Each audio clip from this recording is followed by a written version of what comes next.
अस्सलाम वालेकुम एवरीवन। उम्मीद है कि आप सब खैरियत से होंगे। आज की वीडियो में हम बात करने लगे हैं ऑस्ट्रेलिया के वर्क वीज़े की, कि कौन कौन से वीज़ाज़ हैं जो वर्क वीज़ा में काउंट होते हैं और किन किन कंट्रीज से जो लोग हैं वो वर्क वीज़ा अवेल कर सकते हैं। ये सारी बातें मैं इसलिए करने लगा हूँ बिकॉज मैंने रिसेंटली जो है ना वो पाकिस्तान ट्रैवल किया था, और मुझे जाते हुए और आते हुए जितने भी लोग मिले जो पाकिस्तान ट्रैवल कर रहे थे या फिर जिनसे भी मेरा इंटरेक्शन हुआ, most of them were from UK. उनका एक ही सवाल था कि हम यूके से ऑस्ट्रेलिया किस तरह आ सकते हैं, या वो कौन सा रास्ता है कि जिस रास्ते के थ्रू हम यूके से बैठ के ऑस्ट्रेलिया आ जाएं एंड देन हम ऑस्ट्रेलिया में आके जो है अपनी पीआर का प्रोसेस स्टार्ट कर लें।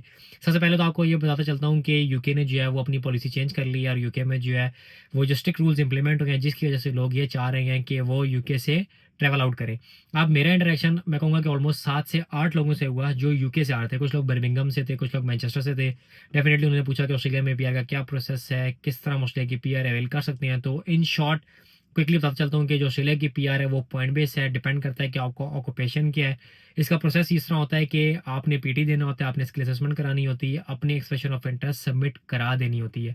उस एक्सप्रेशन ऑफ इंटरेस्ट के ऊपर जो स्टेट्स हैं या जो डिपार्टमेंट है वो राउंड्स चलाता है। उस राउंड में अगर आपका नाम आ जाता है और आपकी अगर ईओई सिलेक्ट होती है तो आपको जो है वो इन्वाइट आता है। उस इन्वाइट के ऊपर वो डिपार्टमेंट कहता है कि जो आपने पॉइंट्स क्लेम किए हैं वो जस्टिफाई कराएं। वंस यू जस्टिफाई दैट आप फिर अपना वीज़ा लॉन्च कर देते हैं और फिर वीज़े का जो वो डिसीजन आ जाता है। तो ये तो बात होगी कि पीआर किस तरह लेते हैं और पीआर का क्या प्रोसेस है। लेकिन उसके बाद जो सवाल आता होता है कि हम यूके से ऑस्ट्रेलिया किस तरह जा सकते हैं। क्या ऐसा कोई वर्क वीज़ा है जो हमें यूके से ऑस्ट्रेलिया ले जाए? मैंने पहले भी बताया था कि ऑस्ट्रेलिया आने के जो ना वो 3 तरीके थे। एक तरीका था कि आप पीआर लेके आएँ, दूसरा तरीका था कि आप स्टडी वीज़े पे आएँ, तीसरा तरीका था कि आप जो है वो वर्क वीज़े पे आएँ, व्हिच वाज़ 476 पहले। अब वो जो वीज़ा था स्किल ग्रेजुएट वीज़ा वो बंद कर दिया। ये बंद हुआ था बैक इन दिसंबर 2023। उसके बाद ऐसा कोई वीज़ा नहीं था जो फ्रेश ग्रेजुएट्स को कहे कि आप ऑस्ट्रेलिया आ जाएँ। हाँ, जो स्पॉन्सरशिप है या जो वर्क वीज़ा जिसको लोग कैटेगराइज़ कर रहे हैं वो बेसिकली एम्प्लॉयर स्पॉन्सरशिप है। उसमें 2 तरह के वीज़े आते हैं। एक वीज़े को 482 कहा जाता है और दूसरे वीज़े को 186 कहा जाता है। इन दोनों में ये फ़र्क है कि अगर आपका less than 3 years of experience होगा तो आपको वीज़ा 482 मिलेगा, लेकिन अगर आपका more than 3 years of experience है तो आपका एम्प्लॉयर आपको वीज़ा 186 दे सकता है। अब कौन लोग ये ले सकते हैं और कौन लोग नहीं ले सकते, इसके लिए डिपार्टमेंट की वेबसाइट पे जो है वो लिस्ट अवेलेबल है कि अगर आपका ऑक्यूपेशन उस लिस्ट में फॉल करता है तो आप 482 के लिए एलिजिबल हैं और आप 186 के लिए एलिजिबल हैं। ऑलमोस्ट सारे ही ऑक्यूपेशन ऐसे हैं, मैं कहूँगा कि जेनेरिकली अगर मैं बात करूँ इंजीनियरिंग ऑक्यूपेशंस की या फिर मार्केटिंग या फिर बिजनेस के या फिर रेस्टोरेंट मैनेजर या फिर ट्रेड्स की, उन ऑक्यूपेशंस में आपको 482 और 186 दोनों के दोनों मिल सकते हैं। अब ये डिपेंड करता है कि जो आपका एम्प्लॉयर है वो आपको 186 देने में इंटरेस्टेड है या फिर 482 देने में इंटरेस्टेड है। अब क्या सिर्फ और सिर्फ ये वीज़ा उन लोगों को मिलेगा जो ऑस्ट्रेलिया में रह रहे हैं, या ये वीज़ा उन लोगों के लिए भी है जो ऑस्ट्रेलिया से बाहर रह रहे हैं?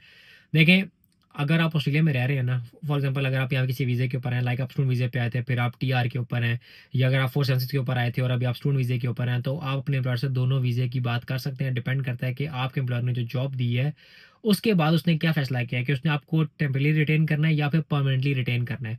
अगर तो वो परमानेंटली रिटेन करना चाहता है, तो वो आपको 186 वीज़ा दिलवाएगा। अगर आपको टेम्परेरी रिटेन करना चाहता है, तो वो आपको 482 दिलवाएगा। अब 482 का जो ड्यूरेशन होता है, वो 2 टू 4 ईयर्स होता है। 2 साल का वीज़ा भी हो सकता है, 3 साल का भी हो सकता है और 4 साल का भी हो सकता है। अब जो मैं 482 की बात करूँ ना, बेसिकली ये सारा मेट्रोपॉलिटन रीजन्स में हो सकता है, और अगर कोई रीजनल एम्प्लॉयर है और वो आपको स्पॉन्सर करना चाहता है, तो उसकी जो वीज़ा कैटेगरी है दैट इज़ 494। इन दोनों में कोई फ़र्क नहीं है। वही बात है, अगर आपका वर्क एक्सपीरियंस चाहिए होता है, आपको स्किल असेसमेंट चाहिए होती है, उसके बाद आप वीज़ा अप्लाई कर सकते हैं। इसके स्टेप्स होते हैं बेसिकली। स्टेप नंबर 1 होता है कि जो आपका नॉमिनेशन है वो एम्प्लॉयर भेजता है, और वो जो रिक्वायरमेंट्स हैं उसको जस्टिफाई कराता है। जो जॉब एडवर्टाइजमेंट बताता है कि भाई मुझे विद इन ऑस्ट्रेलिया जो है बंदा नहीं मिल रहा, या विद इन स्टेट बंदा नहीं मिल रहा, फिर मुझे पर्सन एक्स जो है उसको स्पॉन्सर करना है। डिपार्टमेंट उसका अप्रूवल भेजता है, उसके बाद आपका वीज़ा लॉन्च होता है, फीस वगैरह पे करते हैं, फिर आप मेडिकल देते हैं and then you will wait for your visa grant. तो ये प्रोसेस दोनों केसेस में ऑलमोस्ट सेम है, 186 हो या 482 हो या फिर 494। अब बात आ जाती है कि एम्प्लॉयर आपको ऑन शोर ज़्यादा प्रेफर करेगा या ऑफ शोर। अगर मैं आज की डेट की बात करूँ ना, तो एम्प्लॉयर ये प्रेफर कर रहे हैं कि जिनको वो वीज़ा दिलवाएँ ना, वो बंदा ऑन शोर होना चाहिए। रीज़न ये है कि अगर आप ऑन शोर हैं तो एम्प्लॉयर के लिए इट्स प्रीटी ईज़ी कि वो डिपार्टमेंट को जस्टिफाई करा सके कि मुझे बंदा क्यों चाहिए। But if you are offshore तो उसमें रिक्वायर जो एम्प्लॉयर है ना उसके ऊपर भी रिस्ट्रिक्शन लग जाती है। लाइक अब उसको पैसे से पहले डिपार्टमेंट को जस्टिफाई कराना है कि मुझे ये बंदा जो है अपनी लोकल सिटी या लोकल कम्युनिटी में नहीं मिला, फिर मुझे वो बंदा अपने पूरे शहर में नहीं मिला, सिटी में नहीं मिला, फिर मुझे वो पूरा बंदा जो अपनी स्टेट में नहीं मिला, एंड देन मुझे इस तरह का बंदा पूरे ऑस्ट्रेलिया में नहीं मिल रहा, इसीलिए मुझे person X from country Y चाहिए, मुझे उसको स्पॉन्सर करना है।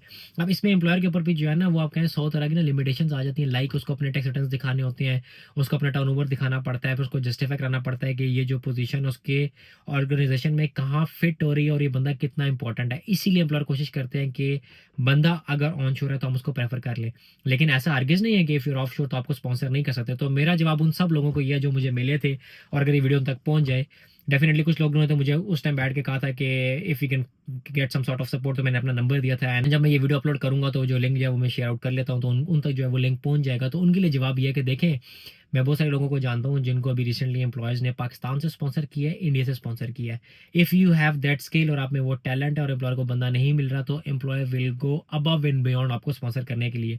तो अगर आप यूके बैठे हैं और अगर आप ऑस्ट्रेलिया आना चाहते हैं, तो मेक श्योर करें कि आपके अंदर वो स्किल या वो टैलेंट अपने ऑक्यूपेशन का होना चाहिए, and then apply for jobs through seeing and LinkedIn.